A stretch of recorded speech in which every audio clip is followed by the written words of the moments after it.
Bienvenue dans ce tabernacle du savoir. C'est bien l'émission En toute vérité. Comme tous les week-ends, nous y sommes pour vous donner des sujets aussi importants que diversifiés. C'est le cas, par exemple, de la reprise des négociations de Doha entre la République démocratique du Congo et le M23. C'est le cas aussi du démenti sur les arrestations en cascade des officiers supérieurs de l'armée, RDC-Ouganda, réouverture des postes frontaliers de Bunagana et du Chacha. Nous sommes dans la province du Nord Kivu. Éducation, octroi des bulletins originaux très hypothétiques pour les élèves. Et pourquoi nous le saurons dans cette émission. Et nous recevons, comme d'habitude, ces étoilés de la presse au niveau de la radio-télévision nationale congolaise. C'est bien des historiens du présent. Cédric Enina, bienvenue. Merci beaucoup, Blaise, pour cette invitation plus ou moins permanente, parce qu'on est là chaque week-end pour aborder des sujets liés à l'actualité. Chaque week-end pour donner les sujets liés à l'actualité et ne dire rien que la vérité. John Voabika, bienvenue. Merci Blaise de l'offre, merci également à des milliers de personnes qui nous suivent à travers le monde. Bienvenue le grand Moufouengue. Bienvenue Blaise et bienvenue à nos téléspectateurs de Minova, Calais et pourquoi pas Kishiché, Nord Kivu, Sud Kivu. Merci. Mesdames Mouyal Mangal, bienvenue. Merci Blaise. Allez, on commence par ce premier sujet, la reprise des négociations entre le gouvernement congolais et les rebelles du M23 à Doha. Ça, c'est le cinquième round, allais-je dire. Il y a eu quatre rounds de négociations qui n'ont pas abouti et nous espérons que ce cinquième round va certainement aboutir parce qu'il y a une particularité, la présence du ministre congolais de l'Intérieur, présence du ministre rwandais de l'Intérieur, présence de la délégation des États-Unis, présence également de la délégation de l'Union africaine et surtout la délégation du Togo avec Faure Gnassingbé qui prend la relève de Joao Lourenço pour conduire justement les négociations. J'espère que cette fois-ci, elle sera la bonne. Comment vous trouvez ces négociations, les grands Moufouengue? Il faut commencer par dire, Blaise, que dans l'accord de Washington, paraphé le 27 juin dernier, et Kinshasa et Kigali s'étaient engagés à accompagner les négociations entre le gouvernement de la République et l'AFC M23. Donc, ce round actuel des négociations n'est que la suite logique de ce qui était prévu, je crois, à l'accord de Washington. Mais aussi, il faut dire qu'en mai dernier, la médiation qatari avait préparé un préaccord qu'il fallait présenter aux deux parties, à savoir le gouvernement de Kinshasa et l'AFC M23. Il était question de faire un toilettage et puis les présenter. Donc, l'actuel round de négociations à Doha consiste à rapprocher les points de vue des uns des autres, harmoniser les textes et les soumettre.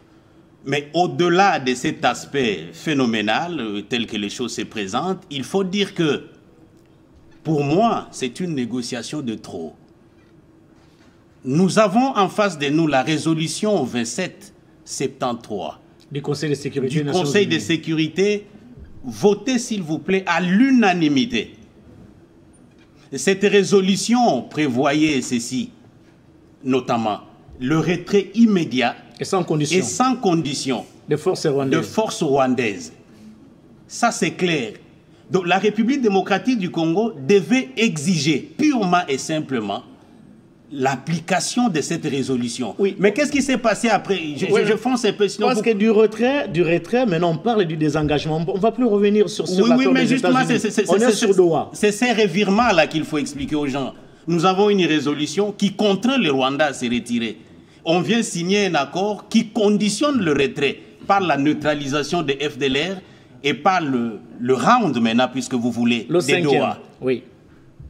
Autre chose, ça arrive parce que je dis, on a bicéphalisé l'ennemi.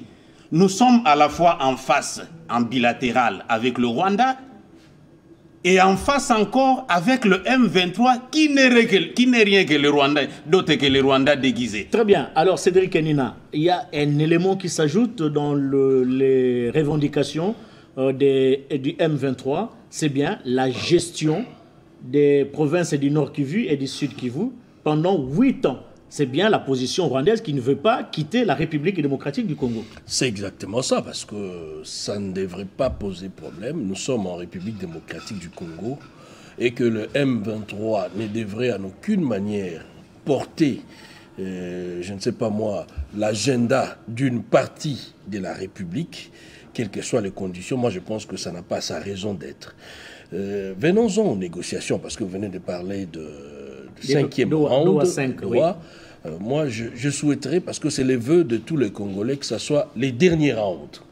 Vu l'importance que la République démocratique du Congo, notamment le gouvernement, la partie gouvernementale, accorde à ces derniers rounds, après avoir fait les plus difficiles, c'est-à-dire faire en sorte que le Rwanda reconnaisse d'abord sa présence sur le territoire congolais et signe un acte de désengagement. Parce que l'accord signé aux USA, quand bien même que Mufwege l'a dit, qu'il y a des conditions préalables posées par l'agresseur rwandais, ce qui ne devrait pas être le cas, parce que moi je vois très mal un agresseur conditionner son retrait par la présence, je ne sais pas moi, d'un groupe imaginaire. Nous disons que c'était un pas considérable, le fait de signer le premier accord avec le Rwanda, et le deuxième, pour moi, je ne dis pas que c'est un accord. Le gouvernement se met en principe... C'est un arrangement? Pas un arrangement comme tel, en position d'écoute, parce que l'AFC M23, en réalité, ne représente pas grand-chose. Donc le gouvernement peut ou ne pas prendre en considération?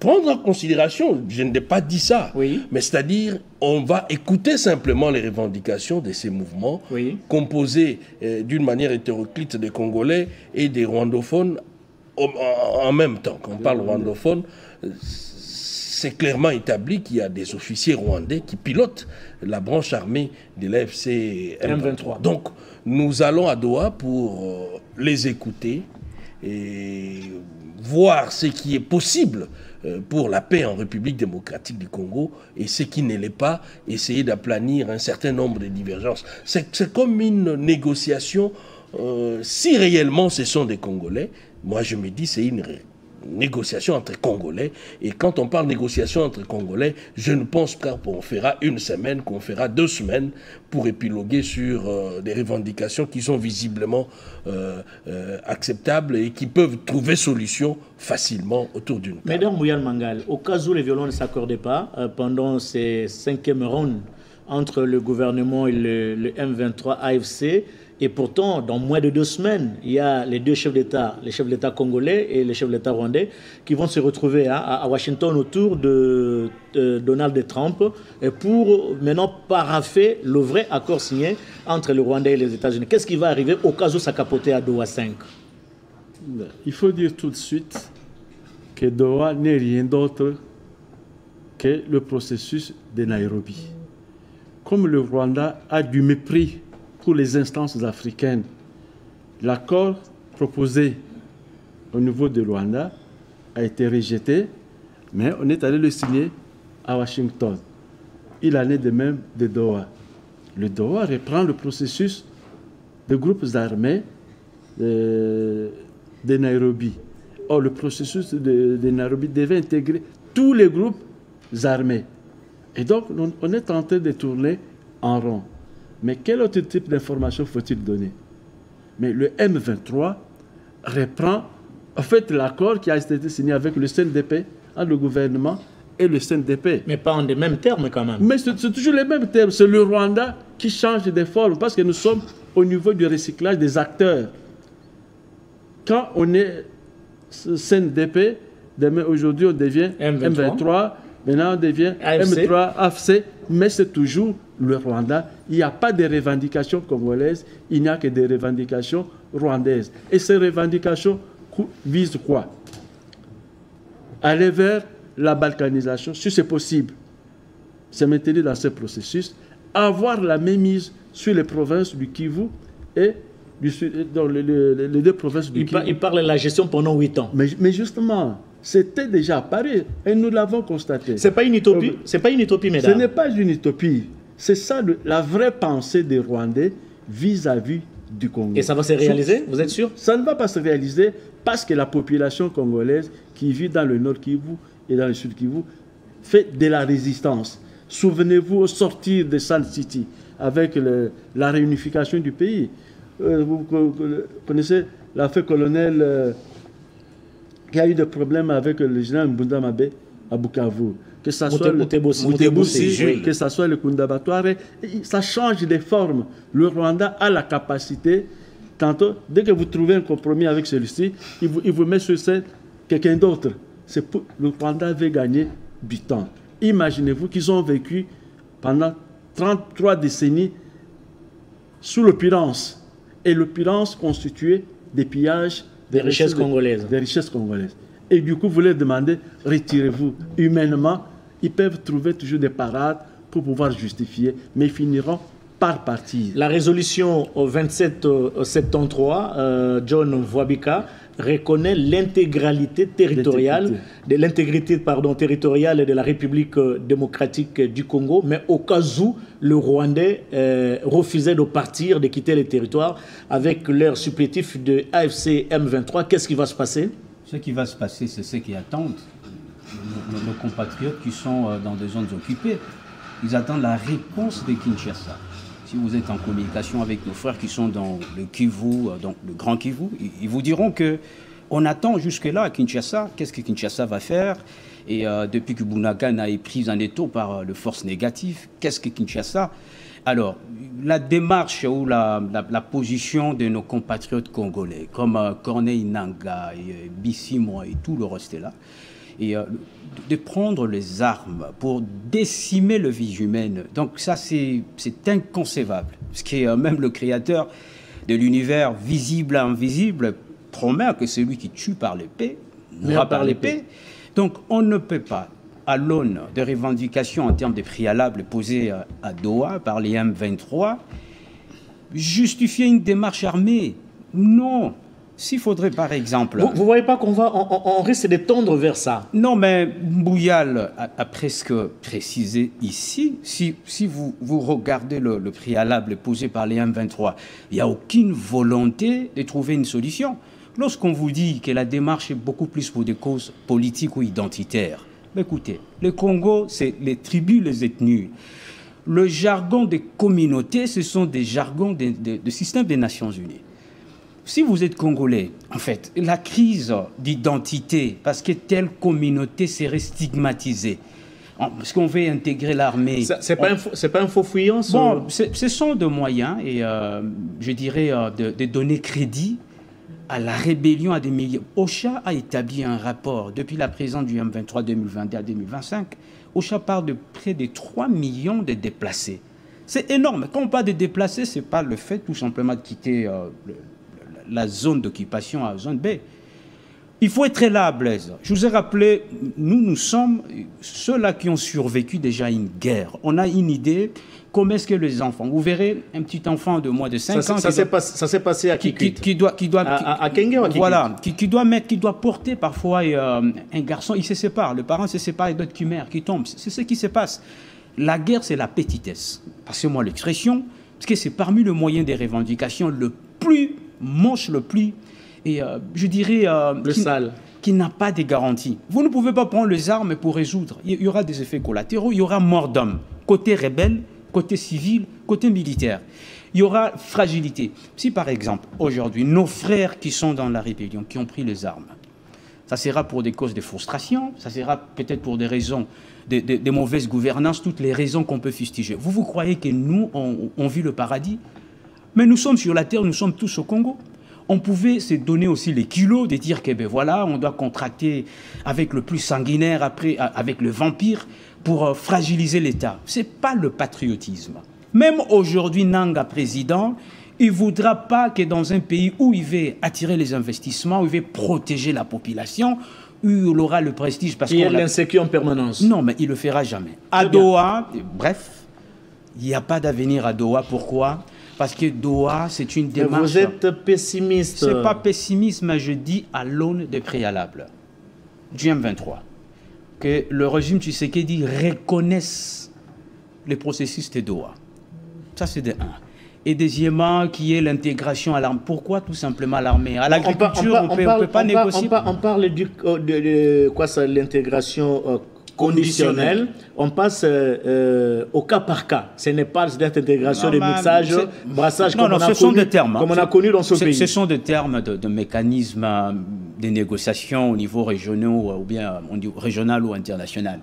Que ça soit conditionné, tout ça, et parce que les autres, on connaît, par exemple, ceux qui sont au Nord Kivu, on voit que de jeunes se font recruter, pas de bon gré, par peur d'être... Parce qu'il y a des qui sont sommaires, ceux qui l'établissent, ce sont des experts mais de Nations Unies. Mais ils peuvent faire la défection. Bon, ben voilà, mais dire que intégration conditionnée, tout ça, bon, on a pris les armes, pourquoi?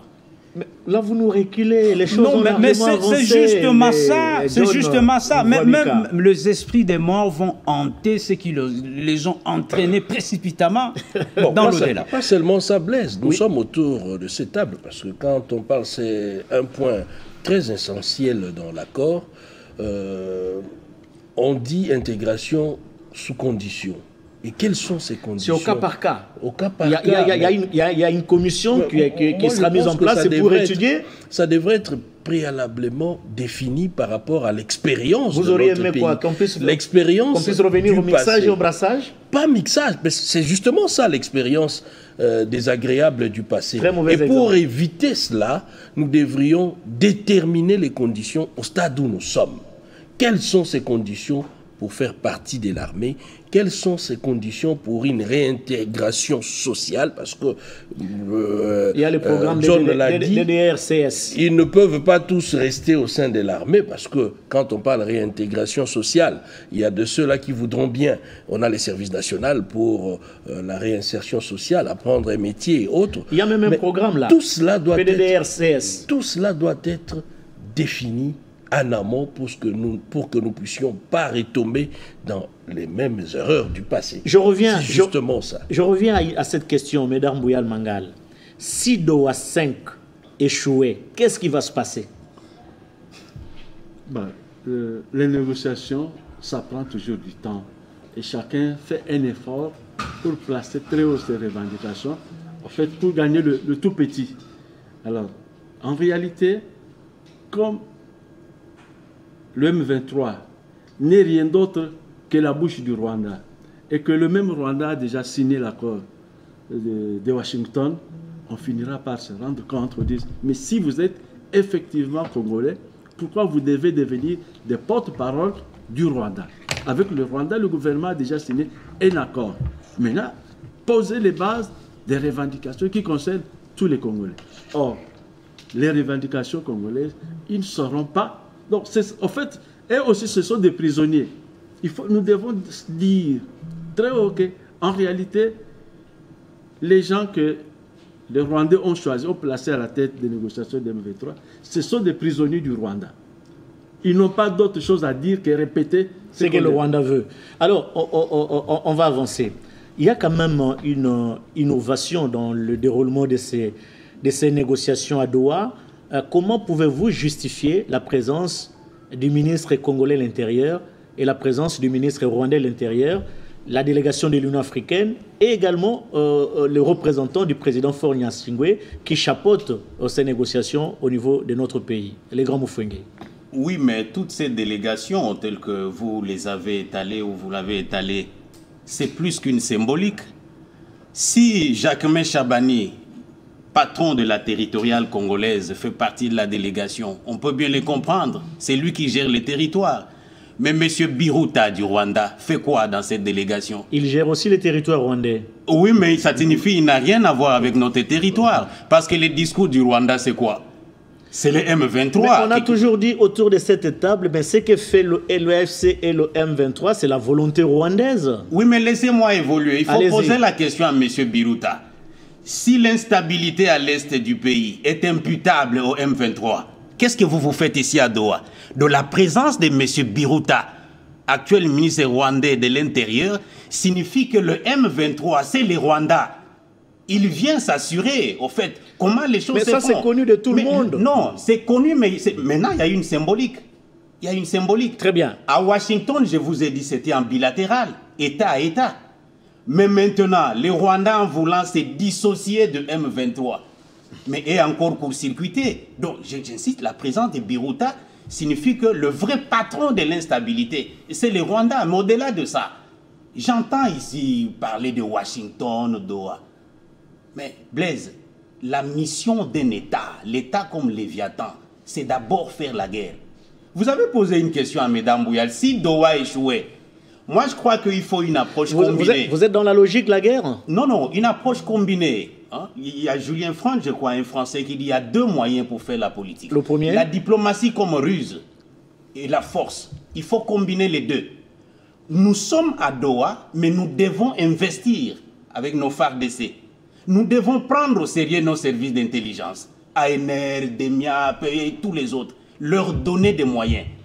Parce que le Rwanda, le problème c'est quoi? Est dans une posture belliciste.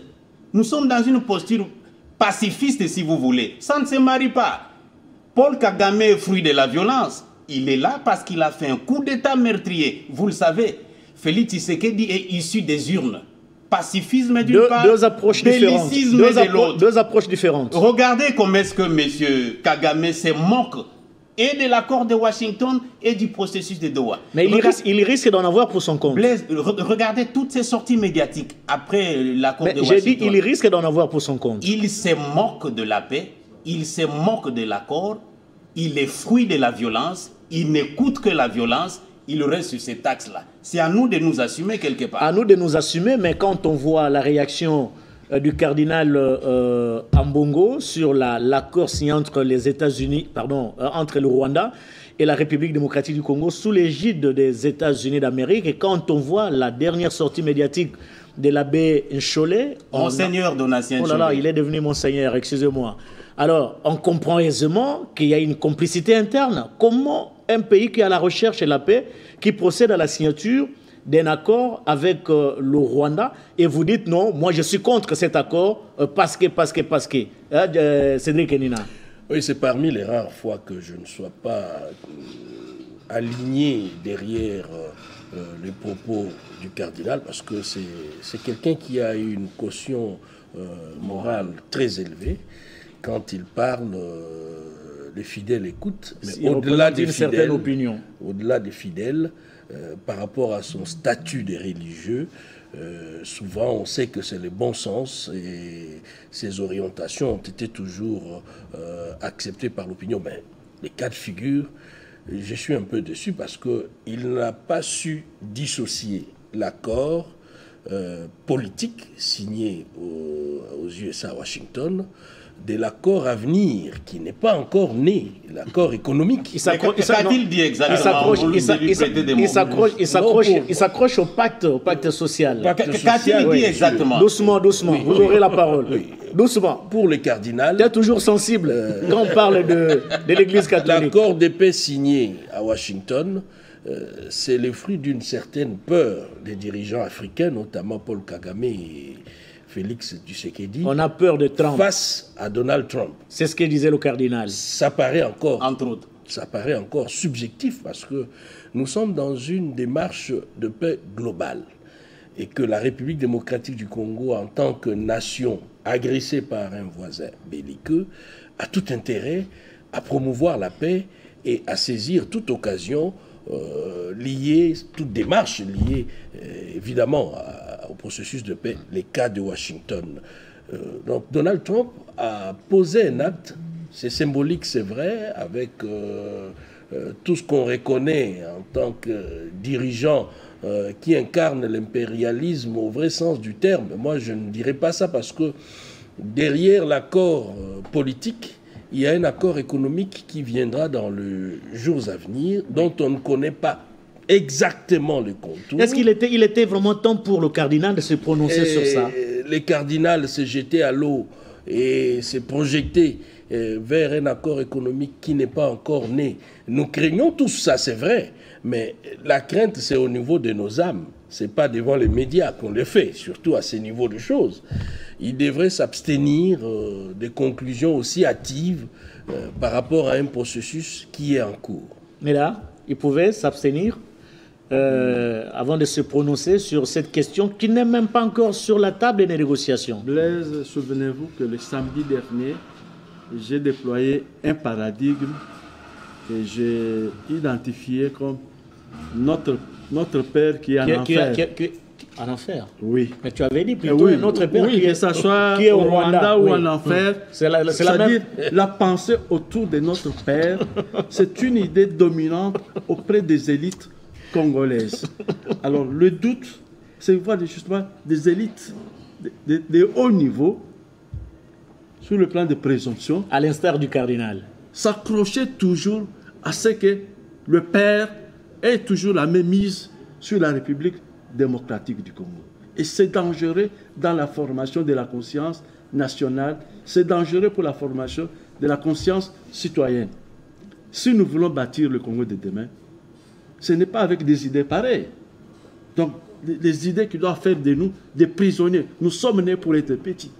Pourtant, il y a un évêque, un cardinal dans ce pays, qui a vu les choses en grand. Je suis né pour être le meilleur. C'est qui celui-là? Le meilleur est ma destinée. Le cardinal Maloula. Albert. Mais lui, il n'a pas fait de grandes universités, il n'a pas... Il est même parmi, mesdames, je ne vous coupe pas la parole, parmi les acteurs du manifeste de la conscience africaine avant l'accession de notre pays à l'indépendance. C'était justement pour éveiller la conscience des Congolais. Justement, oui. À l'époque, il est très préoccupé par la qualité des politiques qui allaient prendre la relève. Alors, il réalise qu'il y avait un problème. Il connaissait le niveau de ces gens-là. Qu'est-ce qu'on fait? À Christ-Roi, où il était curé, il faisait venir les professeurs de l'Ovanium pour encadrer la jeunesse. Non, des acteurs politiques, les papas idéaux, tous ceux qui ont travaillé autour du manifeste de la conscience africaine. Oui. Et donc, voilà comment l'homme est resté préoccupé pour l'avenir du pays. Et dans une conférence, je crois, lors de l'exposition universelle de Bruxelles en 1958, déjà, il réclamait l'indépendance. À la veille de la... Et donc, nous ne devons pas avoir comme modèle des gens qui nous exigent de nous agenouiller vis-à-vis du Rwanda. Et surtout, comme élite, c'est dangereux pour notre pays, c'est dangereux pour la jeunesse. C'est très dangereux le propos du cardinal Ambongo, le grand Mufwenge. C'est un citoyen qui s'est exprimé...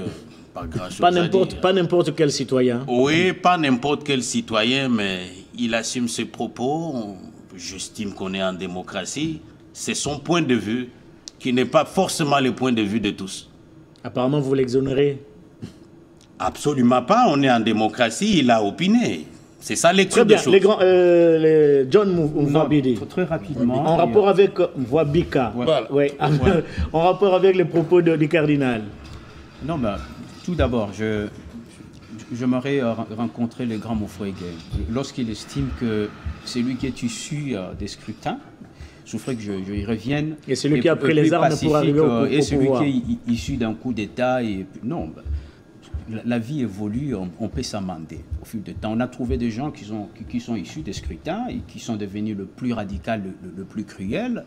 Il y a d'autres qui sont issus de la violence, mais qui se sont amendés avec le temps. C'est question de prendre conscience que vous avez affaire à vos congénères. La vie humaine, elle est sacrée. Ça, les exemples, on ne peut plus, par exemple, les tirer des bons exemples de la rébellion.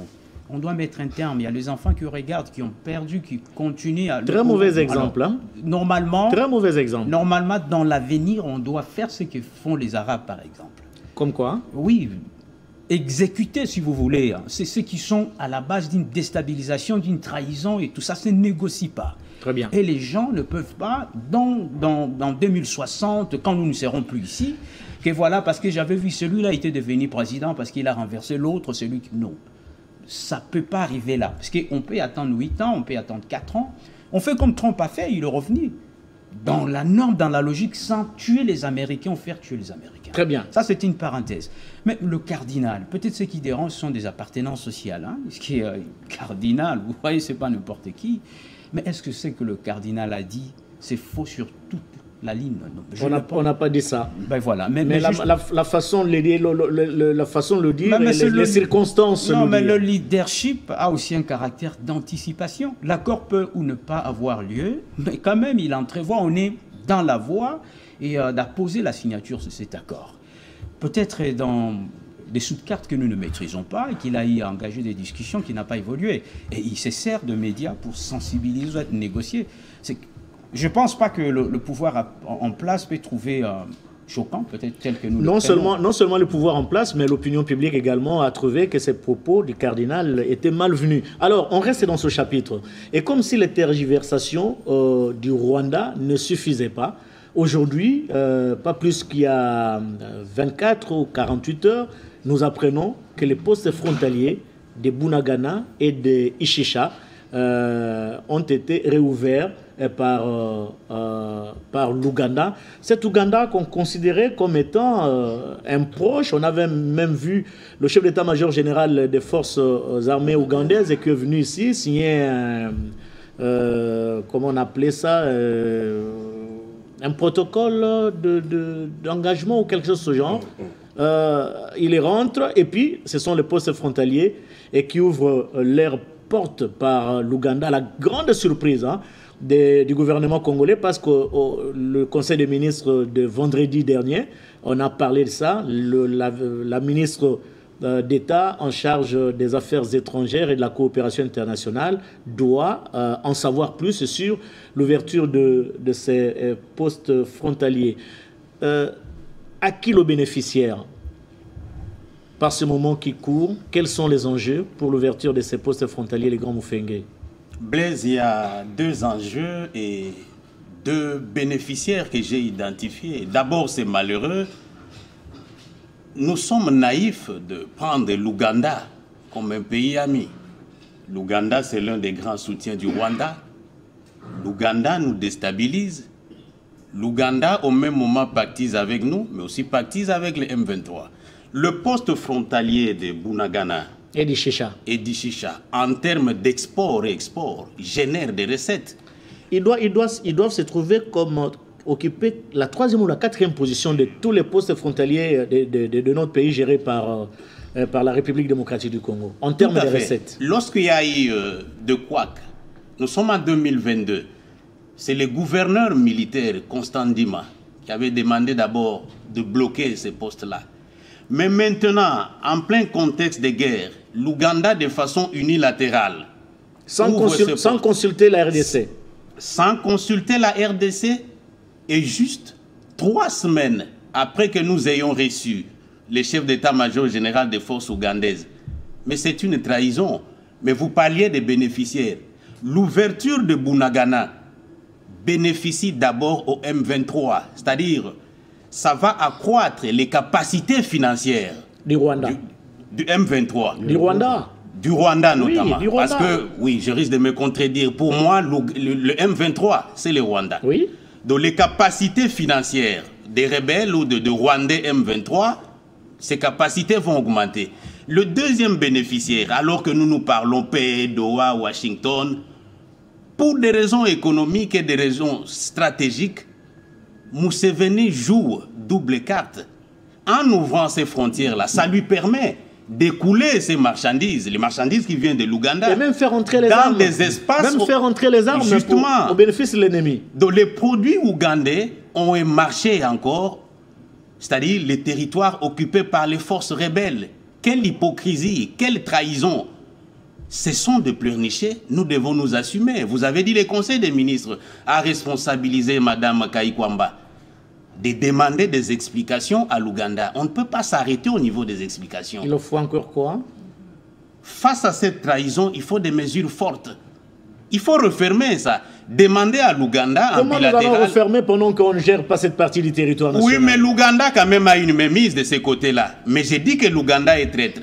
Figurez-vous... C'est pas trop fort? C'est pas trop fort? C'est pas trop fort. Le M23 a occupé l'Ouganda avec les facilités ougandaises. Mesdames, comment vous trouvez la reprise du trafic sur Bunagana et sur Kinshasa, les zones contrôlées par l'AFC M23? Bon, il faut d'abord embrayer en disant les Rwandais et les Ougandais sont naturellement des menteurs.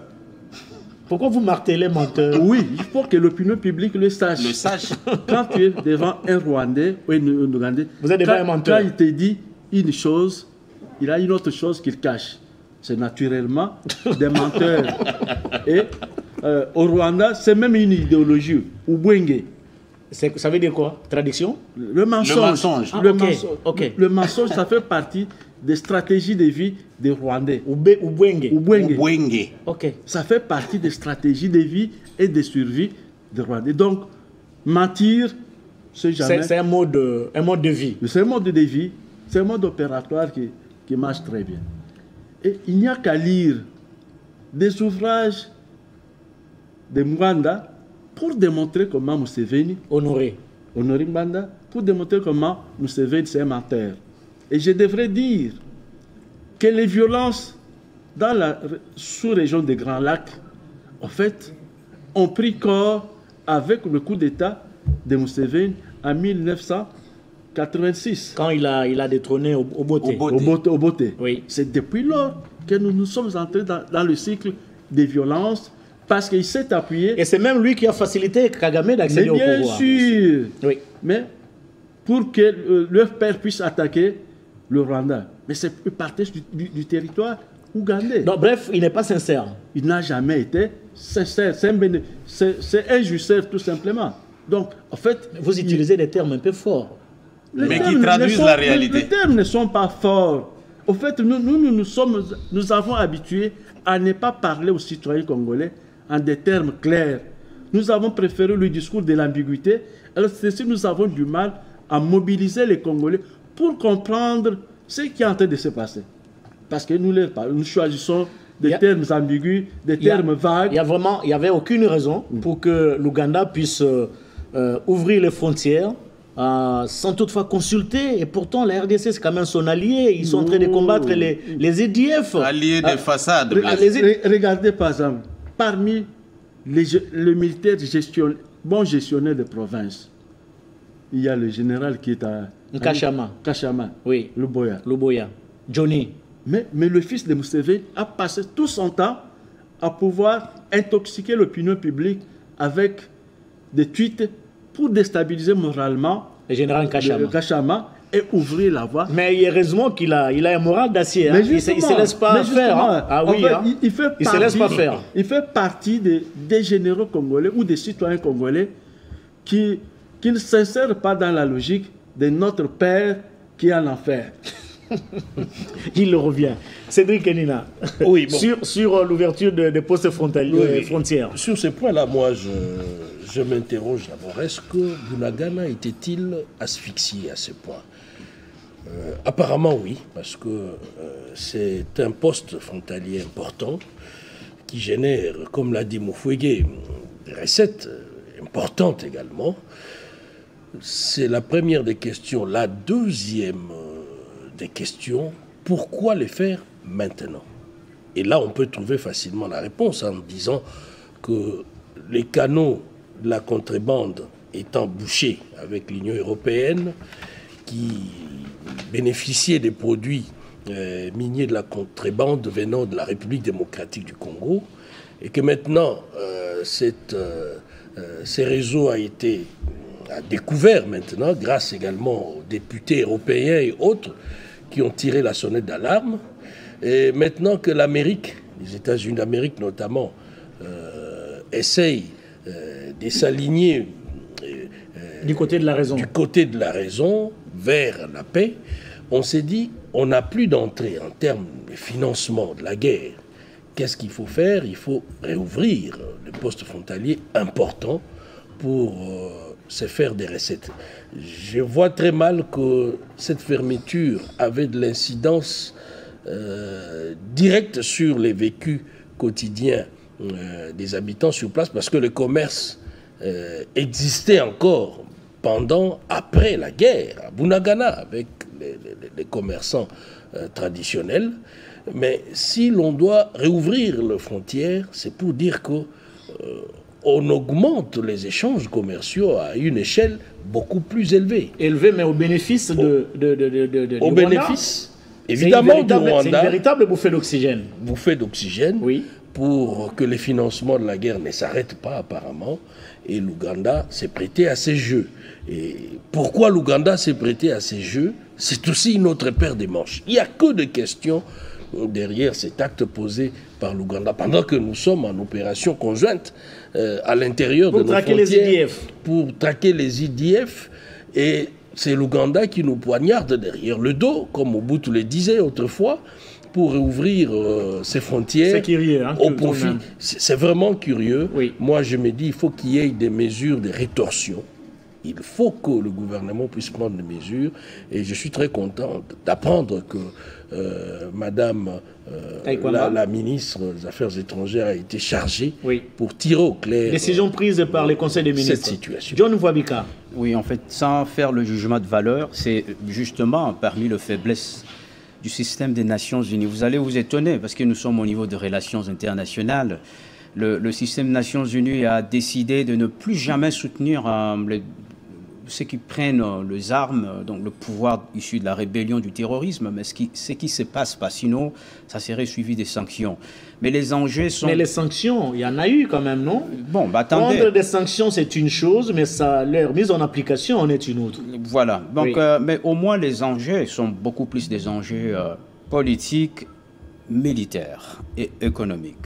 Vous prenez Kassindi, c'est le poste le plus, parmi le plus actif qui nous rallie. C'est vrai que ça part Butembo et puis Beni, mais du côté Bunagana, c'est avec Pondwe, dont le commerce au niveau de l'Ouganda transite par là, 25% de commerce et transite par ces postes frontaliers de Bunagana. Donc, pour l'économie de l'Ouganda, ne voyons pas tout simplement ce qu'il y a des enjeux militaires, mais d'abord, l'Ouganda dépend enjeux économiques. Voilà, des enjeux économiques. Donc, apparemment, l'Ouganda était touché avec la fermeture de ce poste frontière. 25%, c'est énorme. C'était vraiment, c'est comme le Congo, on vous dit, ça passe plus par Dar es Salaam, ça passe plus par... C'est bien beau, mais il fallait consulter quand même l'État voisin, qui est la République démocratique du Congo. On attend la mission, si vous voulez, du ministre des Affaires étrangères de la RDC. Très bien. Rapport qui va effectuer. Les dossiers se trouvent sur ça. Mais l'enjeu militaire, qu'est-ce qui se passe? Ce qui se passe en réalité, Bunagana est sous occupation depuis longtemps. Peut-être qu'on a officialisé. Et par des voies non officielles, on estime que même le repli du M23, ça se faisait toujours vers l'Ouganda et pour se réorganiser, revenir. Ça se passe dans des canaux non officiels. Mais aujourd'hui, l'inquiétude serait probablement d'éviter les incidents diplomatiques qui peuvent s'en suivre avec cette ouverture. Il y en aura certainement parce qu'à suivre le porte-parole du gouvernement dans son compte rendu, il a martelé sur ça, hein, et on a vu même les tons qu'il a utilisés. On sent que c'est une situation très préoccupante pour notre pays. Allez, on passe maintenant à ceux de Monti, hein, des Monti sur les arrestations. On ne peut plus en cascade, hein, des officiers congolais qui se trouveraient dans un espace linguistique donné. Les porte-paroles de l'armée est passé hier à la télévision nationale pour démentir. Il ne s'agit pas ici d'un espace linguistique qui est visé, mais il s'agit plutôt des individus qui se seraient mal comportés et qui doivent répondre de leurs actes devant la cour d'ordre militaire. Comment vous aviez trouvé cette intervention du général Sylvain Ekenge? Très pertinente parce que il fallait clarifier les choses devant l'opinion, parce que les rumeurs vont très vite par rapport à la vraie information.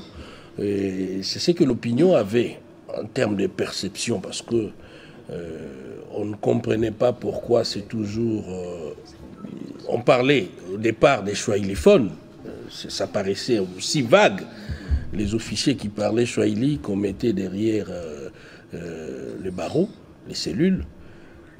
Moi, je me dis, la justice militaire ne fonctionne pas comme la justice civile. Parce qu'ils ont des renseignements bien fournis, parce qu'il en va plutôt de l'intérêt public, notamment de la sécurité nationale. Et qui ne peuvent pas mettre sur la place Et publique. qui ne communiquent pas comme la justice Civile. Nous devons comprendre ça pour ne pas trop nous lancer dans des rumeurs et autres appréhensions. Parce que quand on dit qu'il s'agit des généraux katangais, parce que ça a été beaucoup plus précis. Non, l'expression utilisée, c'est l'espace linguistique. Linguistique. Oui, même si en regardant, on voit, de quel espace s'agit-il. Moi, je me dis, qu'on soit swahiliphone, qu'on soit du Grand Bandundu comme nous le sommes. Qu'on soit de l'Équateur. Mais quand c'est 3-4 généraux qui complotent contre la vie de la nation et qu'on les arrête, moi je ne vois pas la connotation tribale qu'on donnerait à ces arrestations ou à cette arrestation. Est-ce qu'un général ne peut pas être arrêté? Nous allons vers en tout cas, moi, je ne vois pas cette compréhension dans l'opinion, parce que le pays est d'abord en guerre. C'est tout à fait normal dans un pays fragile comme le nôtre, où nous n'avons pas assez de nationalistes au vrai sens du terme, même au sein de l'armée. S'il en existe, c'est difficilement qu'on peut en trouver. Les cas de Baouma, les cas de Mamadou Ndala qu'on a connus. Les cas l'armée, dans son histoire, a connu des moments glorieux, ça c'est vrai, dans son histoire, mais on a connu plus de moments difficiles en termes d'homogénéité, en termes de patriotisme des éléments qui composent cette armée.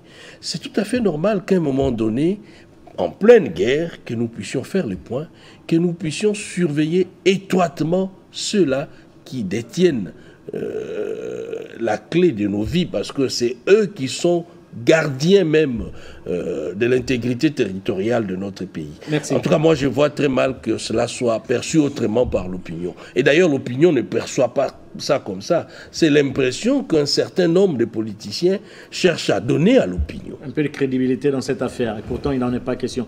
Attendez, je vais quand même vous parler de ce que Patrick Mouya appelle poison rwandais. Quand l'AFDL est arrivée, vous avez vu comment elle a désarticulé toute l'armée laissée par Mobutu. Des techniciens d'état-major, des brevetés d'état-major, des gens qui sont sortis des grandes écoles militaires. L'AFDL a désarticulé cette armée.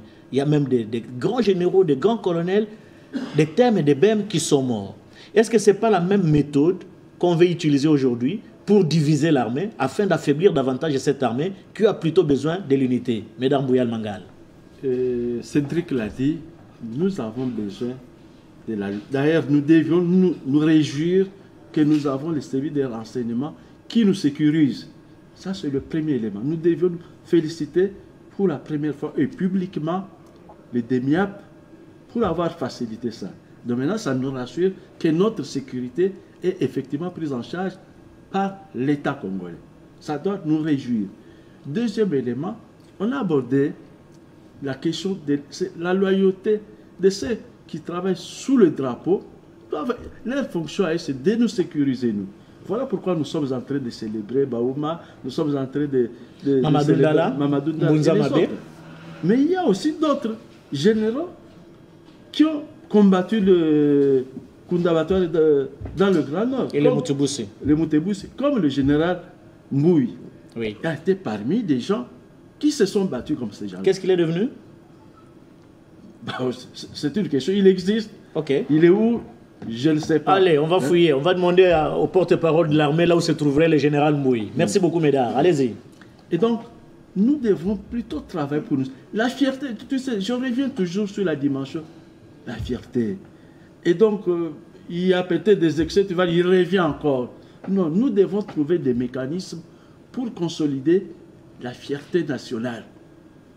Nous sommes en train de perdre, du fait des hommes politiques, du fait de certaines associations, du fait de certains acteurs, de certains militaires. Qui ne voient que leurs intérêts. Qui voient que leurs intérêts, qui voient que leurs poches, et ils ne réalisent pas des familles qui ont perdu les leurs. Et regardez, il y a par exemple des enfants qui ont perdu le parent, dont la vie a totalement changé. Alors, si nous avons des militaires qui continuent à célébrer notre père qui est en enfer, Je me dis non.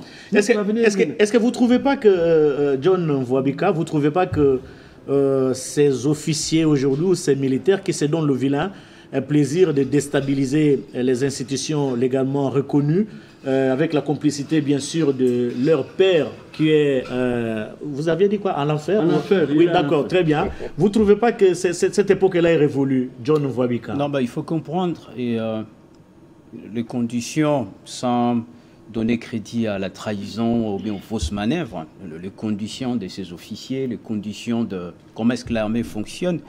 L'armée, nous voulons que le Congo ait une vocation régionale, donc l'armée doit être professionnelle, qu'on peut prêter nos mains et, dans d'autres pays qui en ont besoin, comme fait l'Égypte par exemple. Placer aussi l'armée sous tutelle d'un ministère, on n'est pas contre. Mais si l'armée devenait comme le Pentagone qui a tout un budget et puis qui est le tribunal militaire... Ça existe déjà. Non, la programmation militaire existe. Ça existe, mais c'est comme le cas des gouverneurs. Mais c'est comme le cas des gouverneurs qui sont toujours sous tutelle d'un ministère. C'est un processus qui doit aboutir. Qui a commencé avec... qui doit aboutir au moins. La loi de la programmation. Pourquoi nous le disons? Mollo. Mais pourquoi nous le disons? Pourquoi nous le disons? Parce que là, lorsqu'il y a des stigmatisation. Même l'ennemi, il crée cette cause identitaire. Qui est à la base de cette stigmatisation? C'est bien sûr l'ennemi qui est derrière ça. Ce qu'on dit, on doit se comprendre, ce qu'on dit en clair, c'est que l'armée, on ne pouvait pas trouver ces antivaleurs, ces sous-cultures au sein de l'armée. Ça ne pouvait pas exister. Parce que l'armée a une mission d'État. Lorsque vous servez sous les drapeaux, on n'est plus du Grand Bandung, on n'est plus du Grand Équateur, ça n'existe pas. Peut-être ici qu'au Congo, que ça pose problème. La discipline est la mère des armées, les grands Moufouengue. Alors, pour finir, excusez-moi, quelque chose, vous m'avez interrompu. Justement, vous m'avez interrompu. Ce qu'on voulait dire, c'est que c'est pas que parce que l'on trouve, parce qu'à l'époque, il y avait des généraux Mounene, tout ça, qui était du Grand Bandundu, Grand Nord. À chaque régime, si on ne peut pas se voiler la face, malheureusement, c'est la faiblesse, selon le développeur, de pays où il y a la pluralité des langues. C'est parmi les facteurs de sous-développement. Lorsqu'il y a un régime, on a l'influence d'une langue exprimée au sein de l'armée. Ce n'est pas forcément qu'ils sont de cette zone linguistique. C'est des exemples à ne pas pasticher, justement, ça divise les Congolais. Ce sont des langues nationales. Non, ce sont des valeurs. Mais alors, que maintenant, là, on parle plus Chiluba dans l'armée. Ça n'a rien à voir. Ça veut dire que... L'armée, c'est un corps. Il faudrait, s'il vous plaît, peut-être écouter la conclusion de l'analyse. Allez-y alors. Ce que nous voulons dire, nous avons nos langues nationales. Ce n'est pas que parce que moi j'en parle 3, au maximum ce que je parle, que je suis des X contrées ou Y contrées. Ce n'est pas forcément ça. Ce que je disais du cas de l'armée, ou ceux qui assument les fonctions de l'État, ça devait être sur base des compétences et des patriotismes. On en a parlé plusieurs fois ici, et j'espère qu'il en est de même pour ce corps. L'armée, c'est un corps, les grands Moufouengue. La discipline est la mère des armées. L'on ne cessera jamais assez de le répéter, et même le porte-parole des forces armées de la République démocratique du Congo l'a répété encore hier. Mais vous venez de reprendre au fait le principe directeur des forces armées à travers le monde. L'armée, c'est un corps.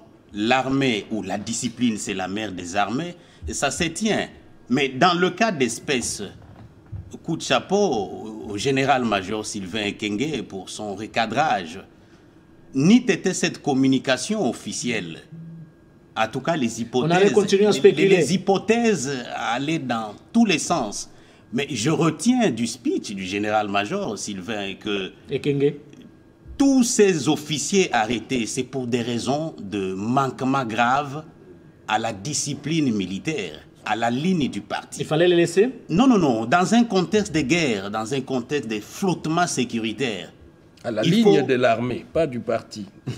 Il faut une certaine homogénéité des forces armées. C'est ce qui est recommandé d'ailleurs. C'est ce qui est recommandé. Oui. Il faut qu'on puisse tenir à l'œil des officiers suspects. Nous disons que l'une des stratégies du Rwanda, c'est l'infiltration. Tous les grands écrivains, les grands analystes disent que nous sommes toutes les institutions du pays sont infiltrées. A fortiori l'armée qui est le rempart, la colonne vertébrale de la République. Donc il faut vraiment tenir les officiers suspects à l'œil, recadrer les choses. Sinon, on risque de tout perdre. J'ai aimé l'intervention du général Jean-Claude Kifoa, Tango, qui a dit que je suis entré dans l'armée individuellement. Donc, il n'y a pas de place pour l'espace linguistique parce que quand je suis allé au niveau de l'armée, je n'ai pas demandé la permission de mon espace linguistique. Tout à fait. C'est un discours responsable.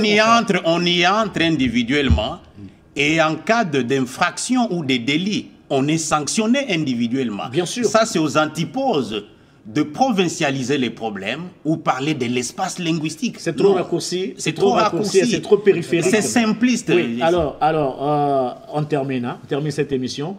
On est secoué par les temps, mais il fallu quand même placer un mot sur cette épidémie de choléra qui prend des allures inquiétantes, non seulement à Kinshasa et également à travers le pays, mais malheureusement nous sommes limités par le temps. Ce que nous pouvons dire aux téléspectateurs, c'est de prendre soin de vous, laver les mains régulièrement, c'est la recommandation même du ministre de la Santé et Prévoyance sociale, le docteur Roger Kamba. Ah oui. Il a recommandé ça. Vous lavez les mains régulièrement pour éviter cette épidémie de choléra qui prend des allures inquiétantes. Ça, c'est trop simpliste. Là, je ne suis pas d'accord avec les ministres parce que... Non, c'est notamment... Quand vous voyez les espaces géographiques où la maladie a refait surface, c'est plus des espaces ou des zones où on a beaucoup plus besoin de l'assainissement. Et quand on parle d'assainissement, ça fait partie des politiques publiques. Oui. Donc, les ministres n'ont pas à simplifier il n'a pas simplifié, la résurgence d'une épidémie qui fait tant besoin à une simple mesure d'hygiène, comme venait de le dire. Attendez. Moi, je pense qu'on devrait appliquer des politiques publiques sanitaires beaucoup plus cohérentes Cédric, pour y mettre fin. Nous ne sommes pas entrés en profondeur sur ce sujet. Il est important. Il devrait consacrer tout un chapitre moi, j'aurais souhaité qu'on en parle au niveau de l'émission. Au niveau de l'émission. Mais parmi les mesures à prendre, c'est notamment le lavage de mains, parce que l'épidémie de choléra prend des allures inquiétantes. On est limité par le temps, mes chers amis. On nous a toujours reproché d'aller au-delà, parce que si on va au-delà et que les informations interviennent, on est obligé de couper l'émission. Alors, il faut respecter le timing de l'émission. Nous allons y revenir. Si ce choléra persiste, nous allons y revenir le samedi ou le week-end prochain. Mais laissez-moi vous dire merci. Merci. Il y a aussi un autre sujet qu'on n'a pas abordé, c'est le bulletin. Question des bulletins. Le bulletin originaux aux élèves qui devient aujourd'hui hypothétique et pourtant au début de chaque année, il y a une quotité qu'on demande aux enfants pour l'octroi de ces bulletins originaux. Mais malheureusement, aujourd'hui, ce sont des papiers qu'on imprime. On s'est contenté de bulletins ou les billets de vacances. C'est un sujet intemporel. C'est un sujet intemporel. Nous allons y revenir. Laissez-moi vous dire merci. Merci à toute l'équipe technique. Et cette émission, très chers téléspectateurs, a été réalisée par Evelyne Ikulamba. Merci beaucoup Evelyne pour la disponibilité. Certainement que nous allons vous retrouver régulièrement pour cette émission en toute vérité. Merci à vous très chers téléspectateurs. Vous êtes très nombreux à nous soutenir au travers des réseaux, des plateformes numériques. Nous en sommes très reconnaissants et très fiers. Nous ne manquerons pas d'améliorer davantage la qualité de cette émission. Merci à vous et nous allons vous retrouver avec le même plaisir prochainement. Merci.